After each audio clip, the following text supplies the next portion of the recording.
Salve, salve! Seja muito bem-vindo, muito bem-vinda a mais uma edição do Pod Mais Alego, podcast em parceria do Mais Goiás com a Assembleia Legislativa de Goiás, entrevistando deputados e deputadas estaduais, sempre comigo e com o Chico, ou quase sempre. Francisco Costa, repórter do Mais Goiás. Tudo bem, Chico? Tudo ótimo, Rubens. Quase sempre que uma vez eu não vim, né?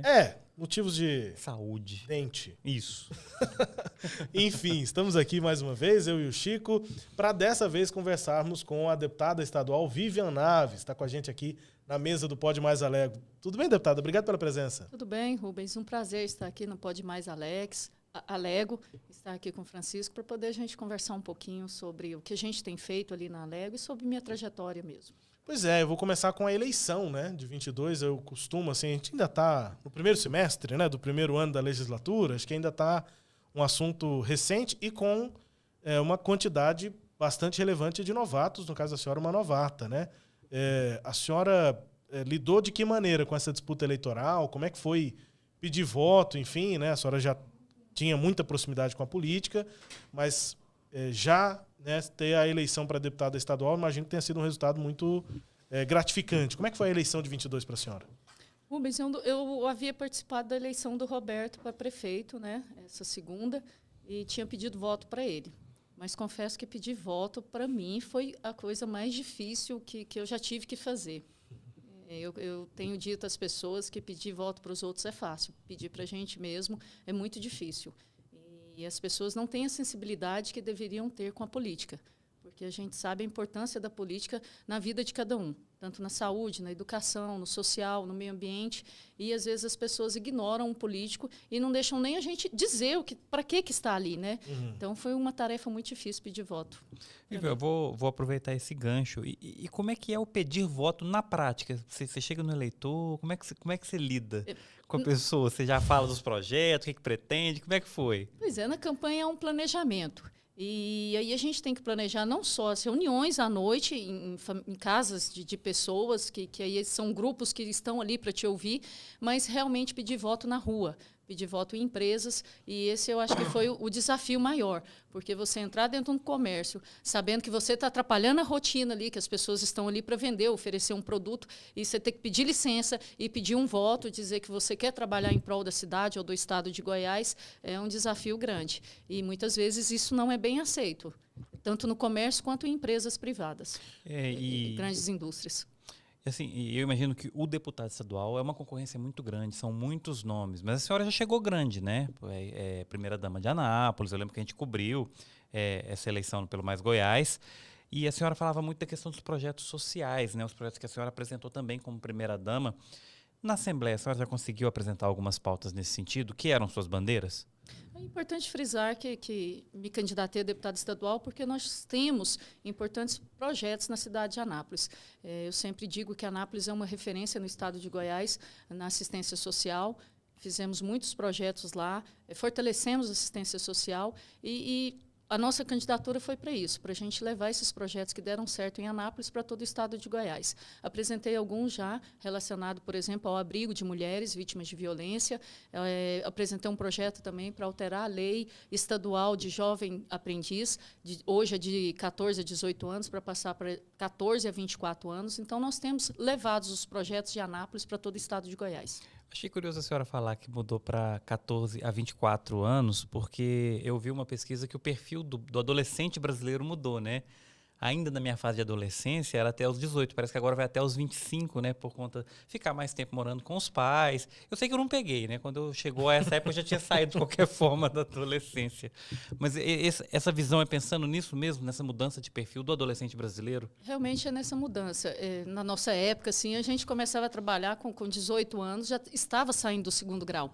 Com a inclusão na grade curricular aí do 9º ano, os jovens têm saído do segundo grau com 19 e 20 anos, 18, 19 e 20 anos. Então, é para oportunizar a esses jovens que sejam inseridos no mercado de trabalho, tenham a primeira oportunidade e, principalmente, pelo programa Ser de Aprendizagem mesmo. E tem a questão da universidade, né? Nessa faixa etária tem também quem já está na universidade e não consegue emprego mesmo assim, né? Também tem essa questão de não ter experiência, né? Sim, para os universitários nós temos os programas de estágios, né, que atendem bem, né? Então seria para esse jovem realmente que está terminando o segundo grau, o ensino médio. Deputada, ainda sobre a disputa da eleição, eu já quero falar sobre a senhora, assim, sobre a história da senhora e como é que a senhora chega na política. E antes de falar da trajetória da senhora, enfim, eu queria perguntar sobre essa influência do Roberto, assim, da senhora ser uma primeira-dama, ter sido uma primeira-dama candidata. Foi uma campanha que teve um peso muito grande do prefeito, do marido da senhora. Qual é, na visão da senhora, essa relação entre o mandato que é da senhora, mas com, digamos que a origem política disso, que é o mandato dele como prefeito? Rubens, eu tenho que dizer que quando o Roberto ganhou em 2016 e assumiu em 2017, logo na transição do governo, ele já me pediu para cuidar da área de assistência social em Anápolis. E eu disse para ele, eu não quero ser secretária. Eu acho que eu posso contribuir muito mais estando à frente das políticas sociais, mas podendo participar de uma forma geral do governo dele. E assim eu fiz nos últimos anos. Então, eu tinha uma bagagem, tenho uma bagagem na área social muito grande, mas eu digo sempre e brinco com ele que eu dou meus pitacos em todas as áreas. Eu gosto muito de ficar diariamente no gabinete ali com o Roberto. Então, isso me propiciou ter uma bagagem para dizer que eu queria e quero levar todo esse conhecimento adquirido ali na cidade de Anápolis e poder contribuir para que isso seja levado ao Estado, realmente, aos demais municípios do nosso Estado. E aí eu queria perguntar sobre o interesse para a candidatura. Veio mais do partido, da base política de uma prefeitura grande como é Anápolis, né, que já talvez pela atuação social e na prefeitura enxergavam na senhora um quadro para disputar a eleição? De onde que surgiu, ou da senhora mesma, de onde surgiu essa ideia, Vivian Naves, a deputada estadual? Eu acho que de toda uma conjuntura, né? Lógico que pesou muito eu querer ser, pesou muito a ideia do prefeito em a gente poder estar podendo contribuir mais para a cidade de Anápolis, a nível estadual, poder estar levando também mais benefícios para Anápolis, a gente não pode esquecer disso. Quando eu digo que eu quero levar os projetos que deram certo para Anápolis, eu tenho que dizer também que eu quero levar os benefícios que tem no Estado para a nossa cidade de Anápolis, poder avançar ainda mais, principalmente na área econômica. Então, foi por isso. E o partido também me apoiou muito, através do presidente Alexandre Baldi, teve total apoio, e também das pessoas em volta, das pessoas que trabalham comigo na assistência social do município, né, da prefeitura, todos deram um apoio, e por isso que eu estou aqui também. Eu tenho que dizer que a base, o candidato por si só não ganha uma campanha. Precisa de toda uma base e de todas as pessoas ir trabalhando em prol disso. A senhora falou desse interesse em não ser uma secretária, em ter um destaque maior como primeira-dama. Eu acho que a gente vê nos últimos anos essa mudança no perfil das primeiras-damas, né? Claro que em Goiás nós já tivemos uma primeira-dama de muito destaque, a dona Gracinha. A dona Gracinha não, a dona Gracinha já é dessa nova fase. A dona Iris. Ah, sim. A dona Iris, que é um grande destaque como primeira-dama.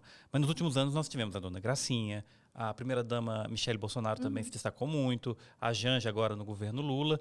E a senhora também tem se destacado como primeira-dama e conseguiu chegar até a Assembleia Legislativa. Você vê essa mudança realmente no perfil das primeiras-damas nos últimos anos? Eu até queria citar também a dona Thelma, né, a primeira-dama do prefeito Rogério, que é a suplente do Clécio. Ela também bateu na trave, né, mas não conseguiu assumir.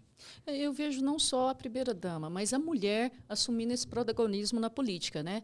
Prova disso que a gente fala ainda de forma tímida, mas tínhamos 2 deputadas estaduais e agora são 4. A deputada federal mais bem eleita, que é a Silvier, uma mulher. Então, a mulher está assumindo o protagonismo na política e entendendo a política como um modo e um meio de ajudar realmente as pessoas. Então, a mulher que tem essa sensibilidade, esse olhar ao próximo, tem uma função aí primordial. E a primeira-dama também tem que ter um olhar atencioso para a assistência social do município.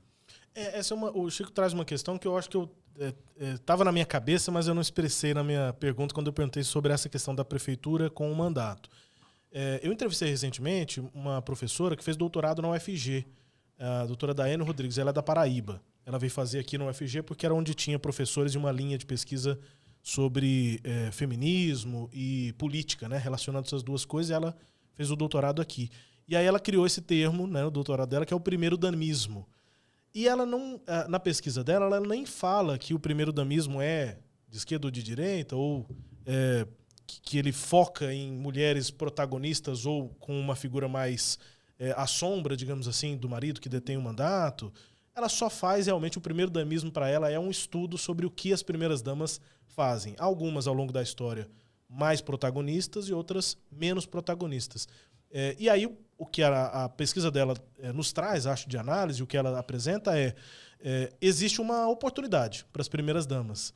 E muitas vezes um lugar reservado, esse da assistência social, do cuidar, né, que também é um lugar tradicionalmente onde a mulher é colocada. E dali muitas vezes é difícil ela sair. É difícil uma mulher falar de economia ou daquela articulação mais dura, digamos, da política, né? A mulher muitas vezes fica lá cuidando. O que a senhora acha sobre essa posição, né, que muitas vezes é reservada para a mulher? A senhora se sente, às vezes, meio restrita nessa atuação social? E eu entendo que é um contraponto a isso, né, que é a avaliação de que o social é pouco, como se o social fosse pouco. Não é, né? É muita coisa. Mas, enfim, a senhora acha que há um certo machismo nesse lugar da primeira-dama? Eu não acho, Rubens, até porque eu acho que a questão da articulação política é muito mais masculina do que feminina, para te falar a verdade. Eu tenho uma certa dificuldade, e relato isso sempre, tanto para o prefeito Roberto, e tenho conversado com os deputados, a mulher tem uma dificuldade de articular muito maior que o homem. E talvez seja por isso que as mulheres entram tão pouco na política. Mas eu acho que o estudo dessa pesquisadora em relação ao primeiro-damismo tem que olhar o outro olhar. A população sente falta da primeira-dama atuante, sente falta daquela pessoa, da mulher que tem um olhar carinhoso para a população. Muitas vezes, até pelos afazeres do prefeito, que são muitos, e aí eu não falo só do prefeito Roberto, todos os prefeitos têm uma demanda muito grande, porque vivem no município, é onde estão os problemas. Então, o prefeito não tem tempo para ter esse olhar carinhoso voltado para a população. E eu acho que é aí que entra a primeira-dama para poder ver realmente os anseios da população. Lá em Anápolis, eu sou prova disso. A Unaide foi uma grande primeira-dama, mas as pessoas questionavam. Nós não tínhamos uma primeira-dama atuante, não tinha essa primeira-dama que ia nos bairros, que conversava com a população. Então, as pessoas sentem falta disso. Eu acho que aí é a atuação da primeira-dama que é tão importante para a população. Eu vou pedir exemplos, né? E acho que a senhora deve ter muita coisa prontas para falar para a gente aqui, para quem está nos assistindo. Mas quais foram os principais progressos na visão da senhora nessa área social em Anápolis, nesses 6 anos, né? Eu falo muito, eu ando todo Anápolis, principalmente nos bairros mais vulneráveis, mais periféricos. Então, a população precisa ser ouvida. E é isso que eu tenho feito. Às vezes, eu brinco muito que a população não quer uma cesta de alimento, ela quer um abraço. E é isso que a gente faz em Anápolis, esse olhar voltado realmente para a população. Não só levando os benefícios da assistência social, mas vendo as outras demandas da família. Quando a gente vai acompanhar uma família, a gente vê a família como um todo. Se os filhos estão na escola, se precisam de vacina, então é esse papel da gente. Olhar a família como um todo, na sua integralidade, e conseguir incluí-la na sociedade. E a gente tem feito esse papel em Anápolis, e eu tenho um projeto que eu gosto muito, que é o Natal de Coração, que no final do ano a gente faz uma grande festa de Natal, todos os dias da semana, indo a 25 bairros, 25 regiões da nossa cidade, levando o espírito natalino.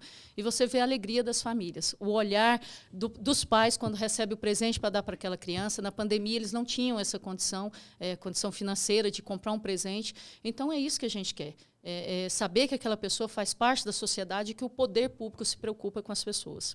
Vivian, com a sua vitória, com a sua eleição, né, como deputada estadual, o Roberto ficou viúvo de primeira-dama? De jeito nenhum. A minha prioridade continua sendo Anápolis. Lógico, eu tive votos em outros municípios e quero levar o que deu certo em Anápolis para os outros municípios, mas eu digo que minha prioridade continua sendo Anápolis.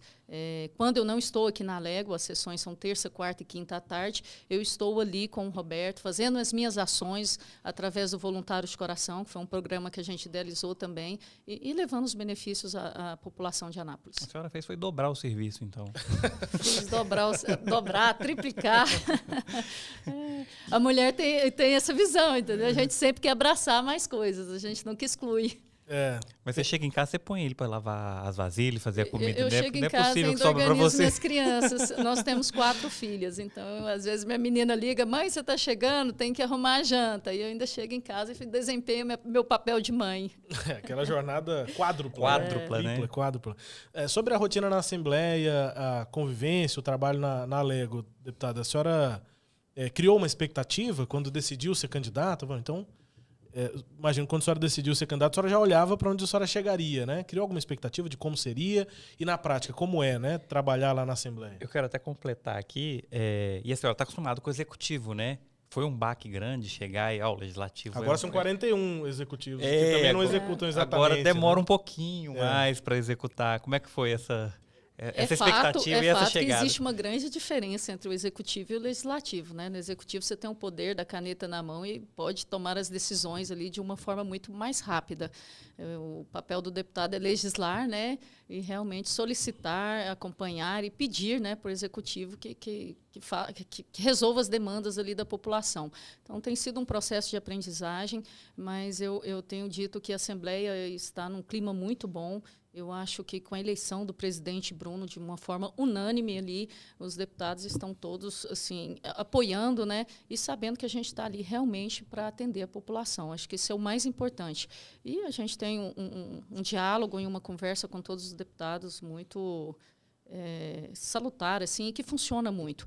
E nós, 4 mulheres que estamos lá, a deputada Rosângela, a deputada Bia de Lima e a deputada Zeli, temos também um entrosamento muito bom para a gente, através até da Procuradoria Especial da Mulher, que nos uniu mais ainda nessa pauta, a gente tem uma ligação forte para realmente ajudar aí. Não existia a Procuradoria, né, da Mulher? Não, foi criada agora. Existia só a comissão, né? Agora tem Isso. a Procuradoria. Agora tem uma Procuradoria Especial da Mulher. Eu queria até chegar nessa questão, como é que está essa bancada feminina, né? Teve um aumento em relação à gestão passada e como é que vocês estão funcionando enquanto um grupo, né, coeso de mulheres na casa? Eu acho que é isso, é coesão. Nós somos 3 da base, né, e a Bia de Lima do PT. Mas nós temos uma Mas tem conversa, muitas pautas em comum, né? E as pautas em comum. Eu, por exemplo, faço parte da Comissão da Educação, que a presidente é a Bia de Lima. Então, a gente está sempre conversando os temas ligados à educação. A Rosângela com outras pautas ali, que ela é de Mineiros, a gente conversa. A Zeli também do entorno do DF ali, a gente também tem uma boa conversa e, graças a Deus, nós estamos unidas. Porque nós sabemos que também somos minoria ali na Alego, então a gente se une aí em prol das pautas femininas. Tem algumas pautas que a senhora pode citar, que a bancada já conversou, enfim? A gente está conversando muito sobre a Procuradoria. Até recebemos um convite de ir a Curitiba e nós estamos alinhando ali para a gente poder ir a Curitiba e realmente estreitar nossos laços. Uhum. A Procuradoria, ela tem diferente da comissão, ela tem uma atuação diferenciada? O que a Procuradoria pode fazer na visão da senhora? O papel das comissões é analisar os projetos de lei, né? A Procuradoria vai atender a população em geral. Quando eu falo população em geral, as mulheres, tanto as que são vítimas de violência, como mulheres que se sentem ameaçadas. Então, o papel primordial da Procuradoria é esse, atender a todas as mulheres de todo o estado de Goiás e realmente dar suporte aos municípios nesse tema das mulheres. Inclusive, agora nós vamos ajudar a Nova Veneza a implantar uma Procuradoria Especial da Mulher. Procuradoria no município? Nos municípios.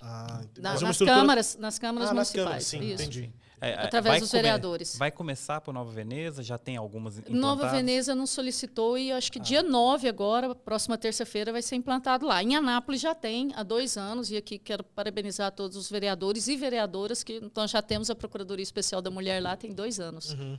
Isso se junta a um esforço de defensoria, né? Acho que a Defensoria Pública do Estado tem um trabalho intenso, né, de atendimento a essas mulheres, né? E vereadores e vereadoras, né, as câmaras municipais têm uma proximidade muito grande com essas demandas, sim. também com essas demandas. Eu acho que ajuda e fortalece toda a rede de proteção da mulher, né, que é composta pelo SUAS ali, através dos equipamentos do CRAS, do CREAS, do Judiciário, do MP, né, principalmente da Patrulha Maria da Penha, que hoje faz um papel fantástico no Estado, né, em relação à defesa da mulher. Então, são equipamentos aí que se unem para realmente trabalhar em prol da mulher. Vivian, quase todos os deputados que passaram, quase todos, não todos, eles têm falado muito do trabalho do Bruno, né, como presidente, que ele tem realmente contribuído para uma harmonia dentro da casa. E como é que é essa lida com o presidente em relação aos novatos, em relação às mulheres? Você falou brevemente dessa lida com o Bruno. Ele realmente é muito aberto, vocês? Como é que tem sido esse contato com o presidente da casa, que já é um deputado muito experiente? Eu acho que todos os deputados e deputadas ali da Alego estão bem felizes com a atuação do presidente Bruno. Eu tenho visto em plenário, ele cede o espaço dele enquanto presidente para outros deputados. Todo dia ele faz essa troca. Hoje até estava presidente a deputada Zeli. Então, ele é muito participativo e dá oportunidade a todos os deputados de participarem. Isso tem sido muito importante.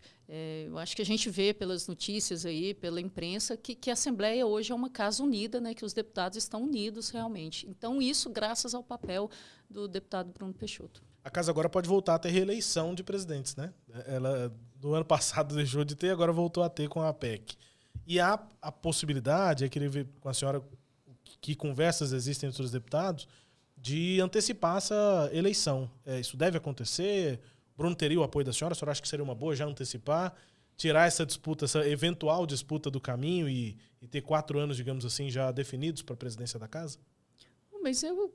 Tendo em vista a atuação do Bruno, que tem sido de excelência, eu não vejo problema de antecipar aí uma eleição e, quem sabe, conclamar ele por mais 2 anos aí enquanto presidente. Teria meu apoio, e tem meu apoio o presidente Bruno Peixoto. Deputado, eu queria voltar à questão da história, porque eu realmente gosto de focar na atuação dos parlamentares, né, das parlamentares, mas também, antes de entrar para a política, aí eu tinha chegado naquele ponto de entender quando é que houve a decisão, né, de Vivian Naves a deputada estadual. A senhora disse, inclusive, que dependeu, talvez até mais, né? Claro, foi um conjunto, mas a senhora disse que dependeu, claro, da vontade da senhora. A senhora quis ser candidata. A senhora decidiu ser política com muita tranquilidade, assim? Eu acho que não foi exatamente um período fácil, né? Para alguém dizer, não, eu vou para a política, eu vou ser política e encarar essa resistência que a senhora disse que já teve, inclusive, para pedir voto. Quando é que a senhora tomou essa decisão? E eu queria perguntar também da atuação da senhora como advogada. A senhora desistiu de ser advogada e agora é realmente política? É uma carreira que a senhora pretende seguir?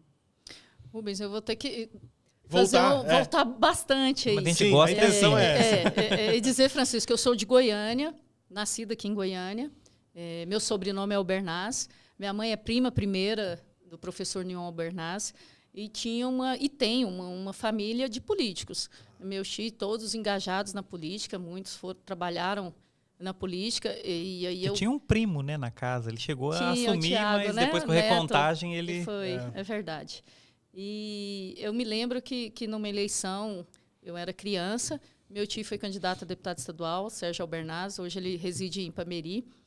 E eu me lembro naquela época, mexer com a caixinha de fósforo, naquela época podia fazer campanha dando brindes, né, aos eleitores. Então, eu me lembro de mexer com lixa de unha, a caixinha de fósforo. E para dizer para vocês que eu era um tanto avessa à política. Achava que política não estava com nada. Nessa época é criança ainda. Criança. E a senhora já achava que política não estava com nada? Tá. Eu acho que foi até por essa ocasião, porque meu tio não foi eleito, aí você fica um pouco, né? Apesar do professor Nion Albernaz ter feito um excelente trabalho em Goiânia. Acho que é uma das referências aí de prefeito que Goiânia teve. Então, eu sempre avessa. Conheci o Roberto em 1995, tinha 16 anos, e o Roberto é um entusiasta da política, de Porangatu, daquele que viu Iris Rezende passar e fazer mutirões e todo animado. Eu lembro que na eleição ele falou, você vai votar no Iris para mim, porque ele é o candidato bom. E a gente sempre discutia muito, eu sempre avessa e ele entusiasta. Casei com o Roberto em 2005, me mudei para Anápolis e já era funcionária do Banco do Brasil de carreira. Apesar de ser advogada, exerci muito pouco. Sou funcionária de carreira do Banco do Brasil. E trabalhando lá como funcionário, o Roberto abriu o Colégio Orion, foi ser professor de Química. E virou Roberto Orion. Virou Roberto Orion, e tudo tranquilo. Tivemos 2, 3 filhas. E na minha 4ª filha, em abril de 2016, que ela nasceu, o Roberto chegou para mim, ainda na maternidade, e falou, eu vou lançar a minha campanha a prefeito. Eu falei, você está ficando doido. Você não vai mexer com... O combinado nosso para a gente casar é que você não mexesse com política. Eu poderia até ficar nos bastidores, mas ser candidato, não. Estou indo lançar. E eu lembro que eu estava na maternidade aqui em Goiânia, e o Roberto foi em Anápolis e lançou a candidatura, a pré-candidatura. Naquela época, a campanha era muito maior, né? O período, abril de 2016. E naquela época, a culpa do Jovair Arantes. Que também é outra história que ele já te conta. Contou isso, né? Jovair é que um grande incentivou amigo, ele incentivou. Mas pela história que a senhora contou, o outro lado da história, o Jovair foi ali uma circunstância propícia para o Roberto que já existia. Pro político, isso. Era o tudo político que ele Roberto, queria, né? precisava Era só do tudo que ele empurrão. queria. o Roberto, na versão dele, ele dá verdade, muito, era tudo ele que atribui queria. muito mais responsabilidade ao Jovair do que a ele mesmo. Mas sim. a senhora está trazendo mais verdade aos fatos. Verdade. E aí? Bom, E, enfim. na verdade, Anápolis precisava de uma mudança naquele momento, né? Tinha tudo Sim. um clima propenso a um novo candidato, a um novo... a algo Mas ele entrou novo como mesmo. zebra, né? Ninguém Ele, esperava a gente inicialmente. fala que ele era o 8 de 8, né? Começou com 0,2%. Mas das intenções de é um voto. tipo de eleição que mostra exatamente isso que a senhora disse. Aquele sentimento estava lá O sentimento. e ele foi, Isso. né, E que tudo sendo mostrado. isso pesquisas revelam, né? É. As pesquisas. A evolução do que a gente candidato. faz isso.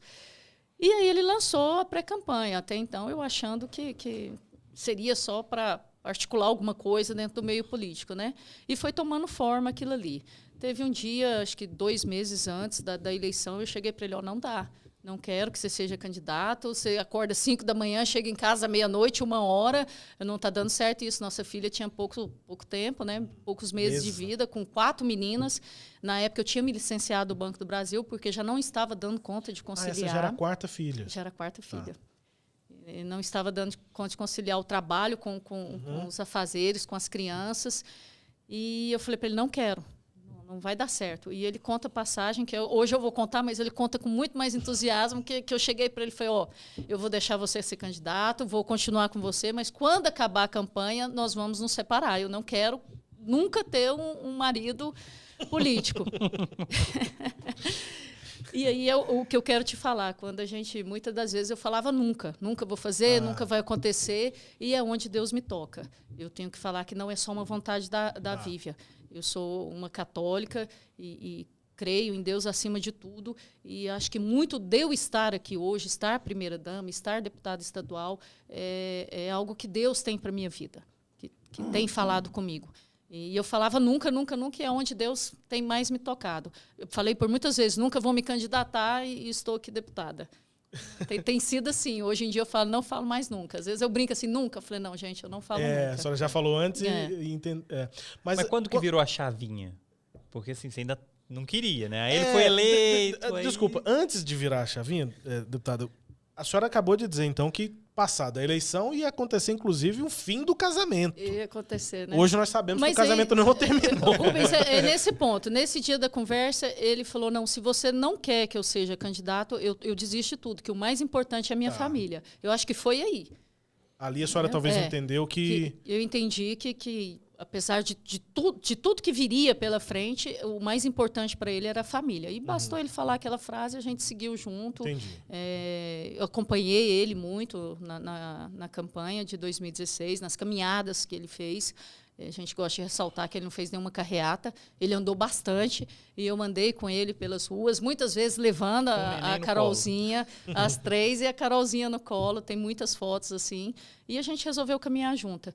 E eu falo que a política fortaleceu muito nosso casamento. A gente não tem sombra de dúvida nenhuma quanto a isso. Me parece que quando vocês definiram a prioridade ali, né, nessas conversas, ali acho que vocês se uniram, né, contra tudo que poderia vir, inclusive uma campanha, os adversários, todo o resto, né? Parece que é interessante isso, né? Quando chegou perto do fim foi quando a coisa se juntou mesmo, né? Uhum. Eu ia perguntar porque a senhora disse que terminou a campanha, a gente separaria, eu fiquei imaginando que campanha terminada e ele vencedor, não tinha nem clima mais pra... Mas enfim, antes... Estava tudo certo, né? Antes do resultado, vocês já tinham... Antes do resultado, a gente já tinha resolvido. E aí, uma das primeiras coisas que ele me pediu quando ele ganhou, como eu falei, no governo de transição, é que eu cuidasse do social. Era algo novo para mim, eu nunca tinha participado da política, nem da política napolina. Eu tenho que confessar aqui que eu nem mal sabia quem que era o prefeito da cidade, e eu falo muito que classe média, o que a gente preocupa é o tapa-buraco e se o lixo está sendo recolhido. Sim. Né? Então, a minha preocupação basicamente era essa enquanto cidadã. Mas aí, quando ele me pediu, eu fui tomar conhecimento do que era assistência social, do que era o SUAS, e realmente conhecer para poder levar o que a população esperava e a expectativa realmente do que todos esperavam naquele momento. Uma variação prática para munícipes, né, como se diz, não, quem mora na cidade, é que o prefeito parece com um síndico, né? Se ele não atrapalhar a nossa vida, já tá bom demais. Então coleta o lixo aí, tira o lixo da escada, o que tiver, e E a gente é que vai fazer a nossa... É verdade. Aí acho que a senhora viu que não é só isso, né? Não é só O isso. prefeito não é só síndico. Muito mais, né? Muito mais. Mas a visão do munícipe acho que ainda é essa, né? De que o prefeito ele tá lá, se ele não atrapalhar, tá bom já. E o que atrapalha diariamente, realmente, é a questão dos buracos na rua, né? Nós vivemos esse período chuvoso e você não consegue explicar para o cidadão que não adianta tampar o buraco que a chuva leva a massa asfáltica. E coleta de lixo, a senhora citou isso. Coleta de lixo, quando tá funcionando, ninguém fala dela. Mas se ela para de funcionar... Atrasou um pouquinho. Agora eu vou voltar na chavinha, né? Porque assim, de 2016 até 2022, porque no primeiro mandato, 2018, por exemplo, a senhora não pensava em disputar ainda, né? Deixou para disputar em 2022. Ou será que pensava? Não pensava. Não tinha bagagem para isso, né? Tá. Então, aí que eu quero saber, onde que mudou essa chavinha e falou, agora eu tô pronta, agora eu vou disputar e vamos. Francisco, eu tenho que ressaltar que quando o Roberto decidiu pela nova candidatura, né, pelo segundo mandato, uma coisa importante também que nós tivemos que decidir é ele dizer que não sairia para ser candidato a nada estadual, que ele cumpriria os 4 anos de mandato de prefeito. Eu estava até conversando com o secretário outro dia, com o Alex, falei, Alex, não dá para dizer que foi prefeito 2 vezes. Uma pessoa que é prefeito no primeiro mandato e no segundo sai com 1 ano e 2 meses para ser candidato a algo do Estado, né? Não é algum cargo do Estado. Né? É muito pouco, né? Acho que eu senti uma indireta pro Gustavo Mendanha. Não é. O Gustavo não seria nem só pro Gustavo, ótima. né? São tantos, acho que seria para todos, né? Eu acho que é casos. injusto com a população, que elegeu aquele prefeito e espera que ele cumpra os 4 anos e, de repente, com 1 ano, ele sai e quer buscar outra coisa. Eu concordo com a senhora. Eu só acho que, às vezes, as circunstâncias são tão fortes, né, para alguém, e aí Isso, é aquela coisa do nunca, é verdade, né? A senhora hoje entende, e a posição casos é e essa. casos, né? A gente Se a senhora, também por não exemplo, pode vira generalizar. prefeita em algum momento, se reelege, depois as circunstâncias são tão claras para a senhora, sei lá, sair a senadora ou a governo, quem sabe, Sim. a senhora provavelmente no discurso teria de dizer, olha, eu não gosto dessa situação, mas... O mas às vezes ele acontece. Não, em alguns momentos ele é impositivo, impositivo, né? Sim, mas eu entendo, até concordo com a senhora. Mas a gente tomou essa decisão, e eu falo a gente, porque ele me pediu opinião e nós tomamos a decisão junto que ele cumpriria o segundo mandato de forma integral, como está cumprindo até hoje. E aí surgiu essa questão, se eu não sou candidato, quem sabe você poderia ser. Ficaram ali articulando durante, acho que quase 1 ano, né? Até que eu tomei a decisão, então vamos. Se é para ser, se é para contribuir com a nossa cidade, com o Estado, eu coloco meu nome à disposição. Mas na primeira vez que essa ideia chegou, a senhora já foi receptiva, já falou, não, que isso, gente? Nunca, né? Falei nunca. Na primeira, nunca. Com certeza. Aí foi maturando a ideia até... Então vamos, né? Acho que é o que eu te falei antes. Deus vai te mostrando caminhos, né? Sim. Toda vez que eu falava não, vinha alguém e eu falo que Deus conversa muito comigo através de outras pessoas e me mostrava, tem que ser. E eu quero até aproveitar, o Roberto quis cumprir o mandato até o final. E vocês conversam sobre o que vai fazer depois? Não tem como disputar. Pode disputar vereador, né? Mas acho que ele não vai querer. O que o Gomide fez, inclusive, né? Mas ele pode esperar depois de 2 anos disputar deputado federal, deputado estadual, senador. Vocês conversam sobre isso? Sobre o futuro? Nós temos conversado, mas o que o Roberto fala sempre, ele é uma pessoa muito focada.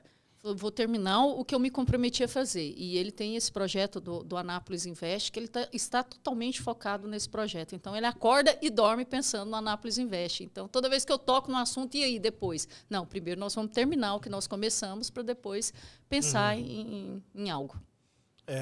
Tem uma base, né? Para qualquer projeto que vier, ele precisa ter algo entregue, né? Não que ele não tenha, mas enfim, eu entendo o pensamento. Deputado, eu vou voltar à questão pessoal, familiar. A Carolzinha agora está com 6 anos? Fez 7, dia 24 de abril. Então as outras são mais velhas, né? Alguém vai para a política, não? Olha, eu tenho a Giovana. Quais são as idades? A Giovana tem 16, a Mariana 14, a Luciana 10 e a Carol fez 7 agora. A Giovana tem 16 anos e eu falava muito na minha campanha e levava ela nos lugares, falava, a Giovana é a primeira eleição dela. Ela fez questão de tirar o título eleitor para votar na mãe. Já é um início. Sim. Então, o que eu quero dizer é que a Giovana é uma entusiasta da política. Ela está sempre... Já dá para disputar no que vem, já vai ter 18. Ela está sempre comigo e com o pai nos eventos, briga muito, acompanha a rede social. Giovana, você tem que focar nos estudos. Ela faz 2ª série agora, do 2º grau. Você tem que focar nos estudos, não precisa ficar acompanhando tanta política, mas é uma entusiasta da política. Eu acho que até uma veia na política, assim. E já está afiliada? Porque tem essas opções, né? O PP Jovem. Não, claro que não. Ainda não? Não. E a senhora gosta desse envolvimento dela? Ou a senhora acha que às vezes passa do... Rubens, eu acho que está muito cedo ainda para definir alguma questão política mas da desse... Giovana, inclusive partidária. Não, mas digo assim, a senhora gosta mas desse envolvimento dela? Eu gosto. Eu, andando muito na campanha, eu acho que os jovens têm uma relação com a política um pouco diferente dos adultos. Eu acho que os jovens estão mais interessados na política hoje. Pedindo voto para jovens, eles têm um olhar diferente para a política do que talvez a minha... que tivesse, né? Geração, antes, a né? minha geração tivesse. Eu acho que os jovens estão mais interessados. Eu acho isso muito acho que relevante. essa diferença de idade não é tão grande assim, né? Vou fazer 34, o Chico tem 30 aí. Vou fazer 38. Não, eu já não estou Você na tá casa tem de 40 44. Mas assim, acho que somos Mas ainda uma geração basicamente a mesma geração. semelhante. Diferente Na pequena. nossa época, e acho que a senhora passou, o pessoal contou a história aqui, a gente não estava nem aí para a política. A gente não queria saber disso. Os jovens hoje, acho que eles têm ainda uma certa rejeição, porque acho que há um entendimento, né, de que tem muita coisa errada, né, que político faz coisa errada e tal, esse preconceito, mas acho que eles se interessam mais. Acho que talvez a polarização política trouxe, né, um interesse. Como você só tem dois lados, parece que você tem que decidir por um ou outro, não que seja realmente assim a política, mas acho que os jovens ficaram talvez um pouco mais engajados por isso. Tem lados agora. E eu acho que hoje tem muito mais informação, né? O Verdade. jovem acessa a rede social, tem algo de político ali, ele... Sim. Tem os memes. Eu confesso. Na nossa época não tinha meme. Mas eu Isso. confesso. Só tinha que a política chata. É verdade. Eu confesso que eu sempre gostei de assistir o horário eleitoral gratuito pelo stand-up comedy involuntário. Você já estava pensando nos memes Não, antes mas deles aí existirem. você tem essa veia cômica, né? Eu não tenho. Sempre gostei Nossa, eu achava sensacional. Nossa, era terrível. Interromper a novela para o horário político. E era grande, né? A gente chegou a ter Era, programa eleitoral de era 50 grande. minutos. Eram grandes. Era verdade. Programa grande. Verdade. E o futuro da senhora, deputada? Tá muito cedo para falar? Tá, né? Muito cedo, né? Como você falou, acabei de tomar posse aí, foi em fevereiro, a posse 1º de fevereiro, então acho que eu tenho primeiro que me firmar como deputada estadual, mostrar para que eu vi e realmente cuidar das pessoas do nosso estado de Goiás para depois pensar em algo a mais. Bom, e aí futuro mais do cenário político, né? A senhora, assim como o Roberto, fez campanha para Bolsonaro em Anápolis, houve uma derrota, né, do ex-presidente. Como é que a senhora avalia agora essa gestão do Lula? Quais podem ser os impactos para Goiás, enfim, para a base política da senhora? A senhora pedindo voto para Bolsonaro, qual é o cenário hoje, né? Mas a gente tem que dizer que somos de direita, né? Porque nós acreditamos nos valores da família, na vida, então não tinha como não ser diferente. Mas eu acredito que o presidente Lula e torço para que faça uma boa gestão, porque é o que os brasileiros esperam, né? Nós estamos carentes aí, precisando de uma boa gestão e pessoas que realmente se interessem pelo povo brasileiro. O Rubens falou dos impactos e eu quero voltar para Anápolis. 2024 temos eleição e o Roberto não pode disputar, mas provavelmente ele vai tentar fazer um sucessor. Como é que estão essas tratativas? Vocês já têm um candidato na cidade? Ventilou-se até que o próprio presidente do PP, né, o Baldi, poderia disputar. Mas ele mesmo nega, escorregadio, aquela coisa, né? Não, tá muito cedo, não falo sobre isso. Como é que está essa discussão em Anápolis? Mas eu acho que o Baldi está certo, está um pouco cedo para isso.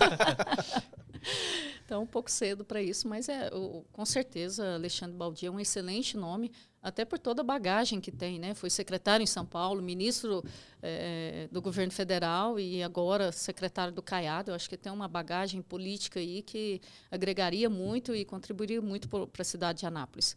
Mas tem outros nomes aí, eu acho que está cedo. O presidente também. da Câmara, se eu não me engano, é do PP também, né? Nós temos também o Leandro Ribeiro, o Márcio Cândido, temos bons nomes, né? Não corre o risco dessa base ficar dividida, deputado? Eu acho que não. Acho que a que base vai caminhar firme. Porque eu acho que o mais importante de todas essas pessoas é que querem o bem da cidade. Então, o nome que for consenso ali da base, do progressista, realmente é para o bem da cidade. E pensando nessa disputa, eu sei que está longe, mas a gente entrevistou já aqui o Gomide, né? Sim, sim. E ele falou que há uma perspectiva desse cenário nacional influenciar a eleição municipal. Não costuma acontecer, né? O PT ou presidente Bolsonaro, não houve tanta influência nas eleições municipais. Até houve, mas acho que guardadas algumas proporções. A senhora acha que o fato do PT ter vencido a eleição nacional pode fazer com que o PT também volte a administrar Anápolis? Há alguma correlação? Ou a senhora acha que nada a ver, depende da realidade municipal mesmo? Rubens, eu acho que realmente depende da realidade municipal. E a gente sempre gosta de frisar que Anápolis é uma cidade extremamente cristã, né, de católicos e evangélicos, que tem bem a linha da direita. Né? Então, acho que esse é o ponto cidade conservadora. É o ponto fundamental aí da cidade de Anápolis. Mas elegeu 3 prefeitos do PT, né? 2 vezes o Gomide e 1 vez o João Gomes, né? Sim. Quando ele estava no PT também. Depois mudou de partido, enfim. Elegeu 2 vezes o Gomide, né? O João Gomes não foi quem perdeu, foi quem perdeu pro Roberto, né? É verdade, ele assumiu como vice ele quando o Gomide saiu. Quando, é verdade. Quando o Gomide ele não foi eleito, é verdade. Ele perdeu exatamente pro Roberto. Isso. Mas enfim, essas eleições do PT não contraditam, digamos, esse perfil? Ou... Eu acho que essa polarização que você falou entre direita e esquerda agora ficou mais acentuada, né? Tá. Nós vivemos naquela época não era uma esse diferença aí, né? De que 12 anos atrás. Mas essa questão de direita e esquerda influencia muito em eleições municipais, porque parece que a eleição municipal é aquela coisa tão próxima, igual a gente estava conversando agora, é o buraco. Acho que não tem tanta questão ideológica, é mais a questão de resolver o problema na hora. Você não acredita que na municipal tem um pouco menos esse impacto de polarização? Francisco, eu acho que pesa bastante. As ideologias aí, né, que isso fica bem latente. Quando eu falo porque eu fiz campanha e as pessoas me perguntavam muito quem você apoia, porque senão a gente não vota em você, então influencia bastante. Sim. Eu queria, é mais uma questão de curiosidade. Como é que é o seu relacionamento com o deputado Gomide na Assembleia? Eu posso dizer que meu relacionamento com o deputado Antônio Gomide é excelente. Como com todos os outros deputados e todos os deputados que são da oposição. Eu não tenho problema com nenhum deputado. Até porque eu creio muito que campanha passou, éramos adversários, né, oposição, mas agora trabalhamos em prol do Estado. Então, meu relacionamento com todos os deputados é excelente. Nós temos uma base muito grande, né, na Assembleia. É difícil até identificar. Até a oposição, às vezes, dá uma segurada, tirando alguns mais ferozes. Como é que é trabalhar também numa Assembleia com uma base tão forte, tão coesa? Eu acho que facilita muito o trabalho do Caiado, né? Facilita muito, né, o trabalho do governador, né? Eu acho que facilita, mas eu acho que todos estão ali também, como eu te disse, para o bem comum, né? Eu falo que o executivo, às vezes, tem que dar alguns remédios amargos e nós temos que contribuir com isso a partir do momento que temos que votar os projetos de lei, né, que o executivo manda, mas é tudo em prol da sociedade. Mas acho que com exceção do projeto do IPASGO, ainda não teve nenhuma polêmica, né, na casa. Está bem tranquilo ainda. Não, acho que ainda não teve nenhuma grande polêmica, não. O do IPASGO foi o que mais pesou aí, né? E aí eu falo que muitas vezes a imprensa não noticia, mas foi realmente uma exigência do TCE que determinou o governador ali que fosse mudado o regime jurídico do IPASGO. O TCE recomenda, né? Essa é uma das possibilidades citadas, não é isso ou não? É uma recomendação, Rubens, isso. Mas a partir do momento que o executivo não acata uma recomendação que vem de um tribunal de contas, que vai ali julgar a prestação de contas, né? Mas ele recomenda... Eu entendo, e estando do lado do executivo do prefeito Roberto Naves, que é uma determinação. Se o TCM determinasse, o prefeito, né? Mas a recomendação ele não tem esse poder, né? De determinar, mas a recomendação o executivo entende. Mas a recomendação do TCE ela é exatamente para mudar o regime jurídico? Acho que não, né? Não, o ele governo fez uma recomendação para mudar. Tá, para essa adequação à ANS. Eu tive a oportunidade de ler o relatório, sim. Bom, e enfim, a polêmica veio. Os servidores se manifestaram, houve bastante debate. Como é que a senhora avalia o futuro do IPASGO agora com a matéria aprovada? Eu acho que o IPASGO agora...